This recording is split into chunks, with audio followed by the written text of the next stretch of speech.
Once upon a time, after a big flood had washed the earth clean, people everywhere spoke the same language. They found a nice flat land in a place called Shinar and decided to settle there. Imagine everyone being neighbors, understanding each other perfectly, like one big family. One day, the people had a big idea. Let's build a city with a tower that reaches up to the sky. It'll be so tall it'll touch the clouds, they said, excited to start. They used bricks instead of stones and sticky tar for glue. Everyone worked together, passing bricks and mixing tar, laughing and dreaming about their sky-high tower. But then, something unexpected happened.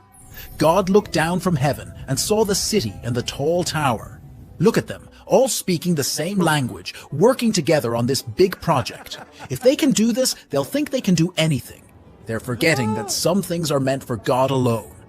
So, God decided to mix things up a bit. Suddenly, when one person asked for a brick, another handed them a shovel. When someone needed more tar, they got a bucket of water instead. It was like everyone had started speaking in riddles. Confused and frustrated, they couldn't work together anymore. The tower that was supposed to reach the sky was left unfinished. Because they couldn't understand each other, people started to drift apart, forming smaller groups with those they could communicate with. These groups traveled far and wide, finding new places to live. The big family was scattered across the earth, each group speaking its own new language. They traveled far, to places where no one had lived before. Each group found new lands with mountains, rivers, and forests. They built new homes, using what they had learned, but this time, they respected their limits.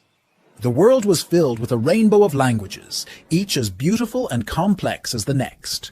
In these new lands, people's lives took on new colors and shapes.